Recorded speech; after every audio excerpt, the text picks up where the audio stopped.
Mesdames, messieurs et autres créatures dont le sexe est pour le moment indéfini, bonsoir et bienvenue dans une nouvelle review où cette fois-ci on va parler série et à défaut de vous parler de l'excellent retour de Black Mirror, sur lequel il y a hélas trop de choses à dire, on va parler d'une petite nouvelle, Doctor Who Class.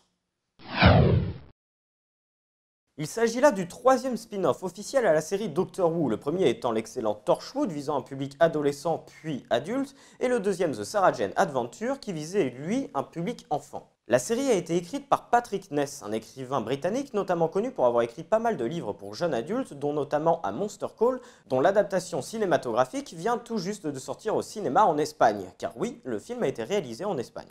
Class est un spin-off produit par l'actuel showrunner de Doctor Who, Steven Moffat, qui, je me permets un avis assez gratuit, est un showrunner de merde. Vous pouvez rager dans les commentaires, j'en ai rien à foutre. Cependant, ce spin-off sort un petit peu sorti de nulle part, contrairement à Torchwood qui avait été annoncé dès la saison 1 de Doctor Who ou The Sarah Jane Adventure qui était là pour faire plaisir aux fans qui voulaient revoir le personnage de Sarah Jane. Et là, ça sort un petit peu juste comme ça parce qu'il fallait un nouveau spin-off. Tout ce que l'on sait, c'est que selon Patrick Ness, la série a pour but de montrer ce qui arrive aux vraies personnes lorsque le docteur n'est plus là et qu'il est reparti vers de nouvelles aventures. Mais après, je trouve que c'est un petit peu près ce que l'on pourrait dire, notamment de The Sarah Jane Adventure. Mais bon, passons au synopsis. La série prend place dans l'école de Coal Hill, qui est un lieu récurrent de la série Doctor Who, puisque c'est là qu'étudiait sa petite fille Suzanne dans la première série de 1963, mais également là qu'enseignait sa dernière assistante en date, Clara Oswald.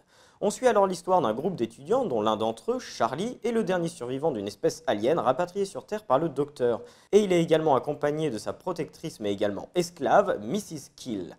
Cependant, très vite, les deux survivants sont retrouvés par les créatures responsables du génocide de leur espèce, les ayant pris en chasse. On s'arrête ici pour ce qui est du synopsis, et comme la série ne vient de sortir que son épisode pilote, il n'y a pas grand chose d'autre à dire. Je vais donc passer à mon avis personnel, sur lequel je vais vous parler de mon ressenti suite au visionnage du premier épisode seulement. Alors vous avez le droit de quitter la vidéo si jamais ça ne vous intéresse pas, cependant je pense que ça pourrait vous être utile.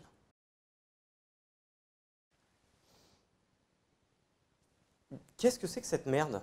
Alors oui, j'attaque gratuitement et rapidement, mais croyez-moi, ça le mérite. Alors tout d'abord, je tiens à préciser aux fans de la série que je n'ai jamais vraiment accroché aux épisodes pilotes de Torchwood, mais tout simplement parce que je n'étais pas le public visé par ces derniers.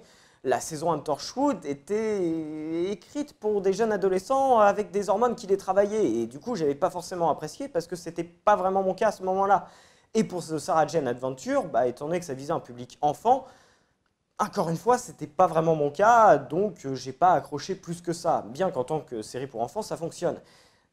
Mais là, en fait, ce qui me dérange dans cette série, c'est que je sais pas à qui elle s'adresse. Je sais pas dans quel délire est parti Patrick Ness, mais c'est incohérent. Vous allez avoir tous les publics qui seront visés par différents éléments. On va partir du plus jeune au plus vieux. Alors, pour ce qui est des plus jeunes, on va avoir des moments horrifiques avec des ombres qui suivent les personnages et où ils courent, qui me rappellent un petit peu un épisode de Chair de poule que je regardais sur France 3 quand j'étais petit et qui vise donc à faire peur à des enfants de bas âge, de 8 à 12 ans grand maximum. Derrière ça, on va avoir des personnages et une histoire qui sont pour des teenage movies, quoi. Enfin, je veux dire, je suis désolé, mais le synopsis que je vous ai dit, ça fait pas rêver, quoi. C'est bateau, et puis, je sais pas, j'ai l'impression de me retrouver limite dans un truc du style les aventures de Ned qui passaient sur Disney XD quand j'étais jeune, pour vous dire à quel point le niveau est pas forcément très très haut, quoi. Et derrière ça, on va avoir des moments avec un humour qui est pour jeunes adultes, parce que ça fait pas mal de références aux cours qu'ils vont avoir sur l'analyse des médias, des trucs comme ça, donc qui pour le coup ne visent pas du tout un public plus jeune.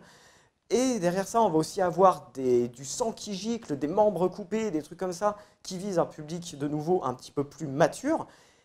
Et le résultat est un melting pot abject et incohérent du début à la fin, qui m'a vraiment fait passer pour le coup un mauvais moment. J'ai beau être fan de la série, ça ne veut rien dire. Et même le caméo du docteur qui apparaît en fin d'épisode semble sorti d'un délire d'un tiers scénariste ajouté à la fin du projet pour pouvoir expliquer le projet aux personnes qui sont en train de regarder le truc. Parce que je déconne même pas, le docteur apparaît à la fin.